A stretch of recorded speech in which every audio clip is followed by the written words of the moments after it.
Antes de assistir, se inscreva no canal e comenta agora.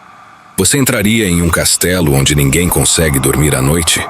Porque o homem dessa história ficou preso no próprio quarto, ouvindo passos e portas se abrindo sozinhas.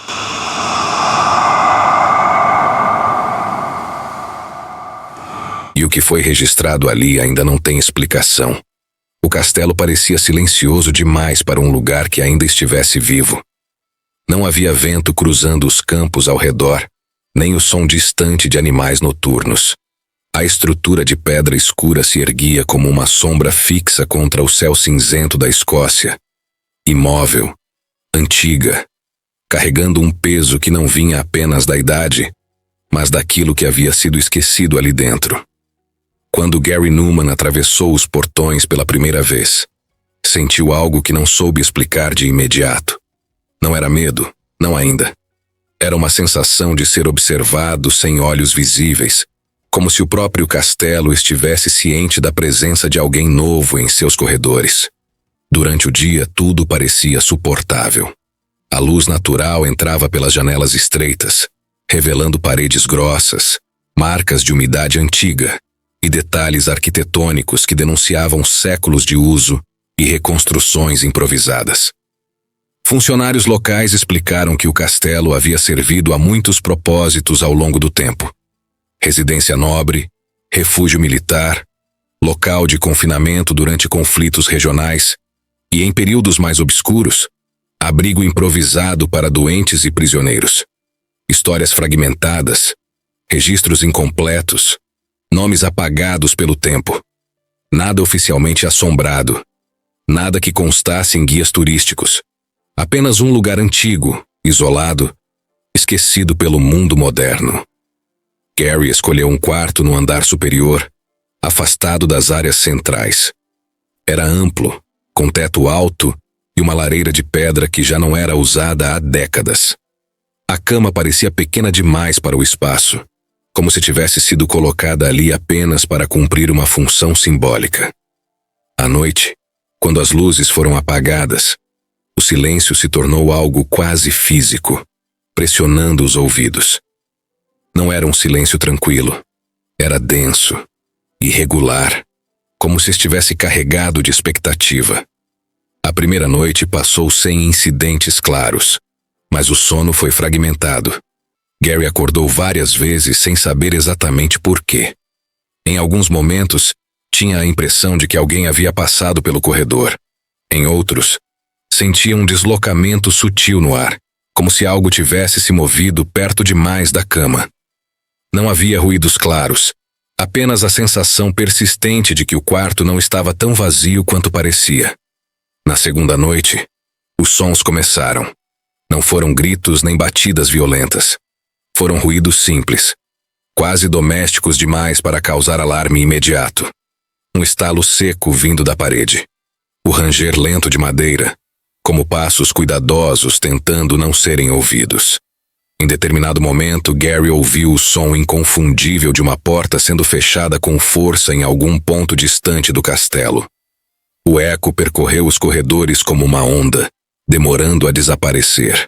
Quando se levantou para verificar, encontrou todas as portas exatamente como estavam antes. Trancadas, imóveis, silenciosas. A sensação de desconforto começou a se intensificar. Não era apenas o que se ouvia, mas o que se sentia. Um peso crescente no peito, uma pressão nos ouvidos, uma estranha dificuldade de respirar profundamente quando a madrugada avançava.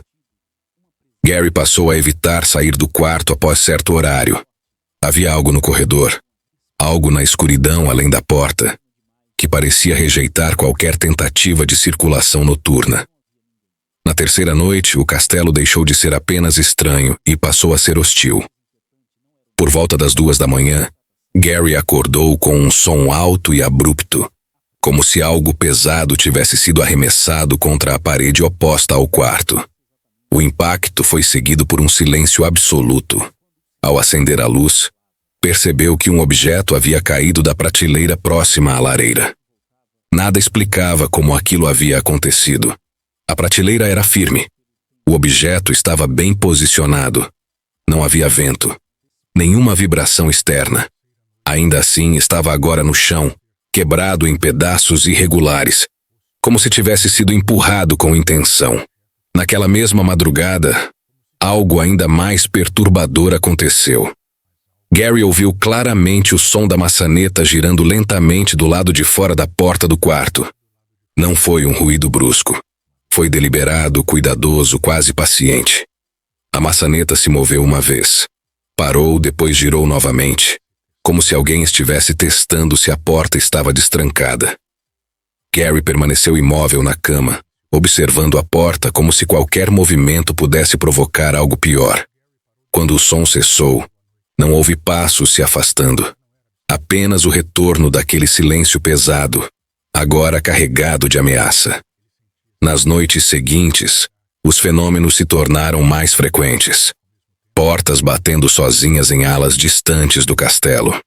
Objetos mudando de lugar sem explicação. Sensações térmicas estranhas, com quedas abruptas de temperatura em pontos específicos dos corredores. Em determinado momento, Gary relatou ter sentido uma presença atrás de si enquanto estava sentado na cama. Uma sensação tão forte que chegou a ouvir uma respiração baixa, irregular, próxima demais do ouvido. Quando se virou, não havia ninguém. Mas o ar parecia diferente, mais frio, mais denso. O mais inquietante não era o medo em si, mas a constatação de que o castelo parecia reagir à presença humana, como se reconhecesse rotinas, como se soubesse exatamente em que horário as luzes eram apagadas, quando o silêncio se instalava, quando as pessoas estavam mais vulneráveis. As manifestações quase sempre ocorriam à noite. Durante o dia, tudo voltava a parecer apenas um prédio antigo e desgastado pelo tempo. Com o passar das semanas, Gary parou completamente de circular pelo castelo depois que o sol se punha. Passou a trancar a porta do quarto, empilhar móveis próximos à entrada e manter as luzes acesas durante a madrugada. O medo já não era algo abstrato. Tornara-se uma presença constante, silenciosa, instalada na mente. Ele descreveu a sensação como estar preso em um lugar que não queria que ele estivesse ali, mas que, ao mesmo tempo, não o deixava ir embora. Foi então que surgiram os episódios mais perturbadores. Certa noite, já perto do amanhecer, Gary acordou com o som de passos claros e definidos no quarto. Não no corredor. Dentro do quarto. Passos lentos, pesados, atravessando o espaço entre a porta e a cama. Ele permaneceu imóvel, incapaz de gritar ou se mover, sentindo o colchão afundar levemente, como se alguém tivesse se sentado na extremidade da cama. O peso era real. A pressão era inconfundível. O ar ficou subitamente gelado, e uma sensação de pânico absoluto tomou conta do corpo. Quando o peso desapareceu, os passos cessaram, e o silêncio voltou, mais opressor do que nunca. Na manhã seguinte, Gary encontrou marcas leves no tapete próximo à cama. Não eram pegadas definidas, mas afundamentos irregulares, como se algo pesado tivesse realmente estado ali por alguns instantes. Nenhuma explicação plausível foi encontrada. Foi nesse ponto que ele admitiu pela primeira vez que não conseguia mais sair do quarto à noite. O castelo havia se tornado um território que não lhe pertencia. Algo ali dentro havia assumido o controle do espaço. Algo que se manifestava apenas quando o mundo dormia. Diante da escalada dos eventos, Gary tomou uma decisão que evitara até então. Entrou em contato com investigadores paranormais, especialistas em fenômenos inexplicáveis, pessoas acostumadas a lidar com relatos semelhantes. Não buscava espetáculo, não queria sensacionalismo, queria respostas, ou ao menos entender se estava sozinho naquela experiência. Quando a equipe chegou ao castelo, sentiu imediatamente a atmosfera pesada do local. Alguns relataram náuseas ao atravessar os corredores. Outros falaram de uma sensação constante de serem observados. Equipamentos começaram a apresentar falhas inexplicáveis. Baterias descarregavam rapidamente. Gravadores captavam ruídos estranhos, frequências irregulares, sons que não pareciam vir de fontes conhecidas. Na primeira noite de investigação, o castelo respondeu. Portas se fecharam violentamente sem corrente de ar. Sensores de movimento dispararam em salas vazias. Uma câmera captou uma sombra atravessando um corredor onde não havia ninguém. Um dos investigadores relatou ter ouvido seu nome sussurrado de forma clara, embora estivesse sozinho no local naquele momento. Mas o que mais chamou a atenção foi o comportamento concentrado das manifestações. Quase todas ocorreram no mesmo andar, no mesmo corredor, próximo ao quarto de Gary, como se algo ali tivesse se fixado naquele espaço específico, como se o castelo tivesse escolhido um ponto para se manifestar com mais força. Ao longo do dia, a equipe decidiu aprofundar a pesquisa histórica do local. Registros antigos foram consultados, documentos incompletos, cartas parcialmente preservadas, relatos de moradores da região que preferiam falar apenas fora do alcance de gravadores. Aos poucos, uma narrativa fragmentada começou a emergir. O castelo havia sido propriedade de uma família nobre, envolvida em disputas territoriais violentas durante os séculos XVI e XVII. Mas o que chamava a atenção não eram as batalhas externas, e sim o que acontecia dentro das muralhas. O local havia servido por décadas como um tipo de confinamento informal. Pessoas consideradas inconvenientes, doentes, traidoras ou simplesmente indesejadas eram mantidas ali, longe dos olhos públicos. Algumas nunca saíram. Um dos registros mencionava uma ala superior onde prisioneiros eram mantidos em quartos pequenos, trancados por longos períodos, muitas vezes no escuro. Gritos noturnos eram comuns, mas ignorados. A prioridade era o silêncio externo. O sofrimento interno nunca foi documentado com precisão, apenas sugerido, apagado, escondido entre linhas de textos oficiais. O corredor onde Gary havia escolhido seu quarto ficava exatamente nessa ala. Naquela noite, a investigação se concentrou ali. Sensores foram posicionados ao longo do corredor. Câmeras infravermelhas cobriam cada ângulo possível. Gravadores de áudio ficaram ativos, captando qualquer variação sonora. O clima, porém, mudou assim que o sol se pôs. A temperatura caiu de forma irregular, criando bolsões de frio intenso em determinados pontos. Próximo à porta do quarto de Gary, o termômetro registrou uma queda abrupta, quase 10 graus abaixo do restante do andar. Não havia explicação estrutural para aquilo. Pouco depois da meia-noite, os primeiros eventos começaram. Um som metálico ecoou pelo corredor, como o arrastar de correntes pelo chão de pedra. Não vinha de um ponto específico. Parecia se mover, aproximando-se lentamente, depois se afastando, mudando de direção de forma imprevisível. Um dos investigadores tentou seguir o som, mas relatou uma sensação súbita de tontura, como se o chão tivesse se inclinado sob seus pés. Ele precisou se sentar no chão para não cair. No áudio captado naquele momento, era possível ouvir uma respiração pesada, profunda, que não correspondia a nenhuma das pessoas presentes. Em seguida, uma das portas se fechou com violência.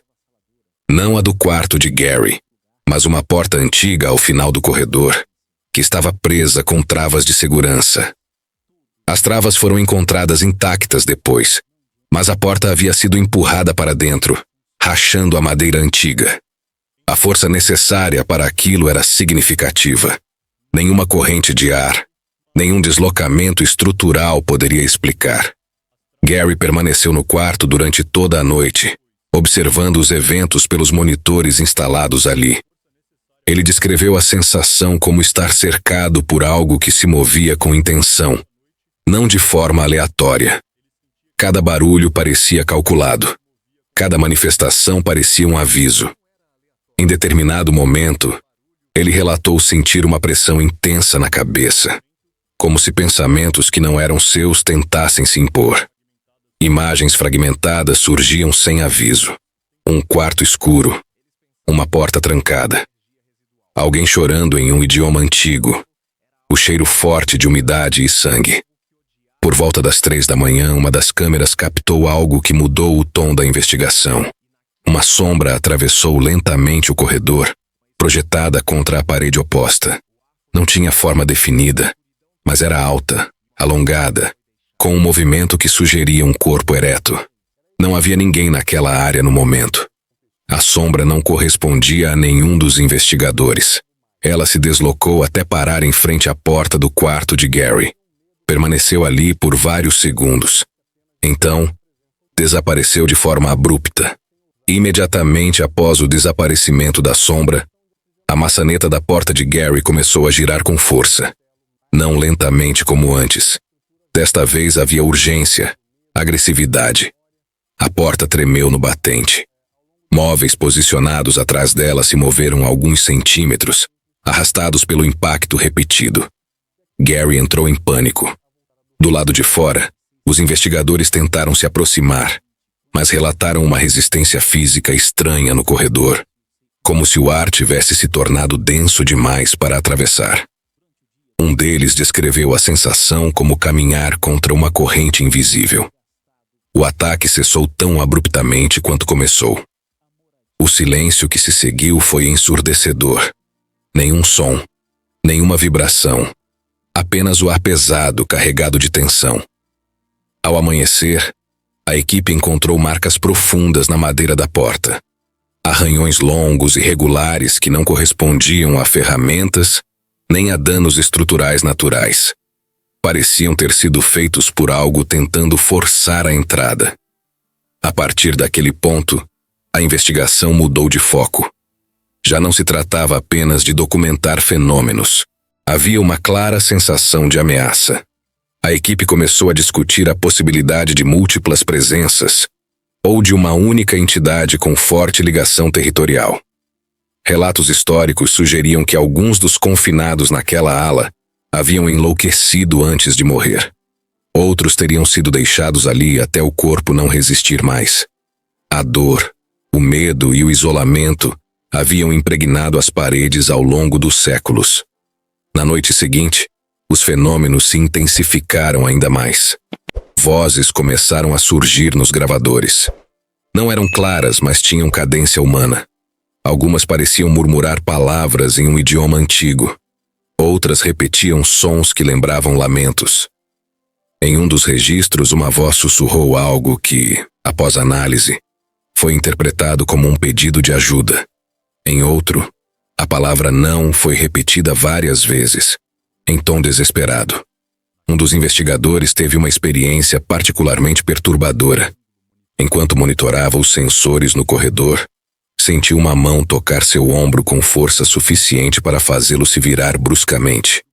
Não havia ninguém atrás dele. No mesmo instante, ele ouviu uma voz próxima ao ouvido, sussurrando algo que não conseguiu compreender, mas que o deixou em estado de choque. Ele precisou ser retirado da investigação naquela mesma noite, incapaz de continuar. Gary começou a apresentar sinais claros de exaustão extrema. A falta de sono, o medo constante e a atmosfera opressiva cobravam um preço físico e emocional. Ele descreveu sonhos recorrentes nos poucos momentos em que conseguia dormir. Sempre o mesmo cenário. Um corredor escuro, portas alinhadas dos dois lados, gritos abafados vindo de trás das paredes. E ao fundo, uma presença imóvel, observando, esperando. Nunca via o rosto. Apenas sentia uma certeza absoluta de que aquilo o conhecia. Os investigadores passaram a suspeitar que o castelo não estava apenas manifestando energia residual. Havia indícios de algo consciente, algo que reagia às tentativas de comunicação, às câmeras, à presença de Gary especificamente. Como se ele tivesse despertado algo ao ocupar aquele quarto. Como se sua presença tivesse reaberto uma ferida antiga que jamais cicatrizou. Na quinta noite, ocorreu o evento mais violento até então. Uma explosão de ruído percorreu o castelo inteiro, como se várias portas tivessem sido batidas simultaneamente. Sensores dispararam em todas as alas. Câmeras desligaram ao mesmo tempo. A energia caiu por alguns segundos, mergulhando tudo em escuridão total. No quarto de Gary, A temperatura despencou de forma brutal. Ele relatou dificuldade para respirar, como se o ar tivesse sido sugado do ambiente. Uma sensação intensa de ódio tomou conta do espaço. Não tristeza, não dor. Ódio puro, concentrado. Quando a energia retornou, uma mensagem apareceu em um dos gravadores de áudio. Uma frase curta, dita com clareza assustadora, em inglês arcaico. This is not your place. Não é o seu lugar. A equipe decidiu encerrar temporariamente a investigação. A intensidade dos fenômenos ultrapassava qualquer expectativa inicial. Havia um consenso silencioso de que continuar poderia resultar em algo pior. Gary concordou. Ele não dormiu mais naquela noite. Permaneceu sentado na cama com a luz acesa, esperando o amanhecer como alguém espera um resgate. Mas mesmo com a investigação suspensa, algo havia mudado. O castelo não parecia satisfeito. As manifestações não cessaram com a retirada dos equipamentos. Pelo contrário, pareciam mais próximas, mais constantes, como se a entidade ou entidades tivessem se fortalecido ao serem reconhecidas. Gary passou a ouvir passos durante o dia. Portas se moviam sozinhas mesmo sob luz solar. O limite entre noite e dia começava a desaparecer. Era evidente que o problema não se resolveria apenas com pesquisa e registros. O castelo exigia algo mais, algo que ninguém ainda conseguia definir. E no fundo, havia um medo crescente de que o lugar não estivesse apenas reagindo à presença humana, mas tentando reter quem ousasse permanecer ali por tempo demais. A sensação de aprisionamento se tornava cada vez mais real, como se o castelo, mais do que um prédio, fosse uma estrutura viva, alimentada pelo medo, pela memória e pelo sofrimento acumulado ao longo de séculos. E Gary começava a perceber que sair dali não seria tão simples quanto atravessar os portões. Algo havia sido despertado, e aquilo não parecia disposto a voltar a dormir. Nos dias que se seguiram à interrupção da investigação, o castelo entrou em um estado de atividade quase constante. Já não havia distinção clara entre noite e dia. Portas se moviam sozinhas sob luz natural, passos ecoavam em corredores vazios, e a sensação de presença tornou-se permanente. Gary passou a relatar episódios de desorientação, lapsos de memória e a impressão recorrente de estar sendo observado de muito perto, mesmo em ambientes abertos. Não era mais apenas medo, mas a percepção clara de que algo no castelo havia se fixado nele, reconhecendo sua rotina, seus horários e seus limites. Uma última tentativa de intervenção foi realizada de forma discreta, sem câmeras ou equipamentos, apenas com especialistas focados em contenção espiritual. Durante o procedimento, relatos indicaram uma resistência intensa no local, com quedas bruscas de temperatura, ruídos violentos e uma pressão psicológica descrita como sufocante. A sensação predominante era de hostilidade, como se o castelo rejeitasse qualquer tentativa de interferência externa. Nenhuma manifestação visual clara ocorreu, mas todos os presentes relataram o mesmo sentimento.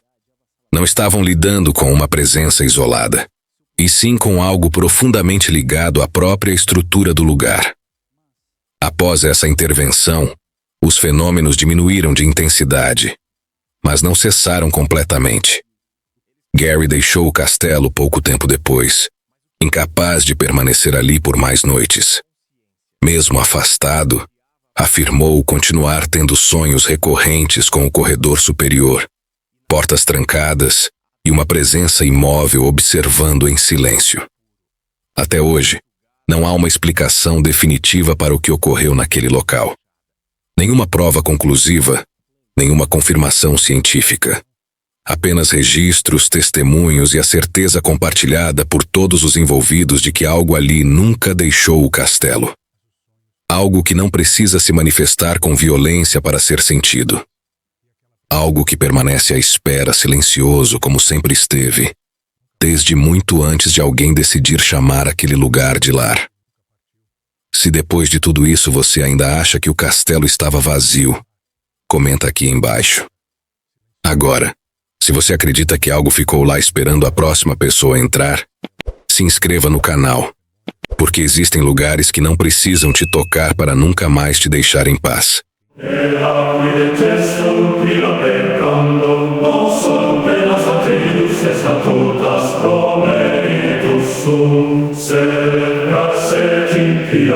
Offendites summum bonum